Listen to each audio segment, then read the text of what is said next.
Cell Samsung A13 பாத்துக்கோங்க. அது இந்த A13. ஆமா அதான் பேங்க்ல வச்சு இந்த ஓடிபி போடுறதுக்கு போட்டுட்டு இருந்தாங்க. அந்த முத்துட்டுல ஒரு ஜொல்லு ஒண்ணு திருப்பிட்டு இருந்தேன்.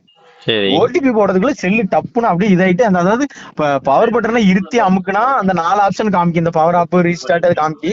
அது சரி. கொடுத்தா ஆனா எதுவுமே ஆக்டிவ் ஆக மாட்டேங்குது. ஏதோ பக்கத்துல நீங்க ஒன்றும் அவசரப்படாதீங்க. உங்க போன்ல கவர் போட்டிருக்கீங்களா, கவர் போடாம இருக்கா? கவர் போட்டிருக்கு. கவர் முதல்ல கழட்டுங்க. சரி. கவரை கழட்டிட்டு ஆ பவர் வால்யூம் அப்பு டவுன் இருக்கா? ஆமா ஒரு நிமிஷம் இங்க வாரேன். கவரை கலத்திட்டு ஆமா கவரை வால்யூம் கழட்டியாச்சு. அப் டவுனு. ஆமா இப்போ டவுன் ஒழுங்கா அமுக்குதா? ஒரு அடிச்சுமா அமைக்க பாருங்க. ஒரு அடி தனியாக அமைக்க பாருங்க. இது எத ப்ரெஸ்ஸிங்லேயே இருக்கான்னு பாருங்க. எத வால்யூம் அப்போ ஒரு சும்மா அமைக்க பாருங்க. சரி ஒண்ணுமே வரல. இல்லைன்னா ஒழுங்கா ப்ரெஸ் ஆகுது பழைய மாதிரி ஆகுதா, இல்லை அமைங்கியே இருக்கான்னு கேட்குறேன்.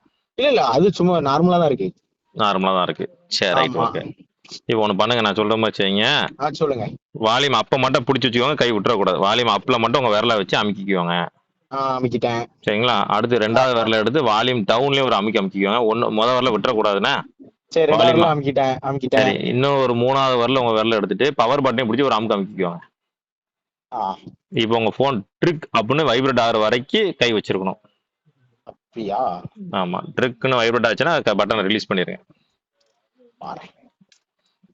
ஆயிட்டு. சரி, கையை எடுத்துருங்க. எல்லா பட்டையும் கையை எடுத்துருங்க.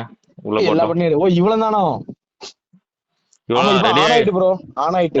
அப்படியே ஒரு 200 மட்டும் கூகுள் பே பண்ணி விட்டுருங்க. ஆமா, ரெடி ஆயிட்டுனா ஒரு 200 கூகுள் பே பண்ணி விட்டுருங்க. சரி ரைட். Online doctor. அதான் கேக்க. இல்ல சீரியஸா சொல்றீங்களா என்ன? நாட்டுக்கு சரி ரொம்ப நன்றி. ரொம்ப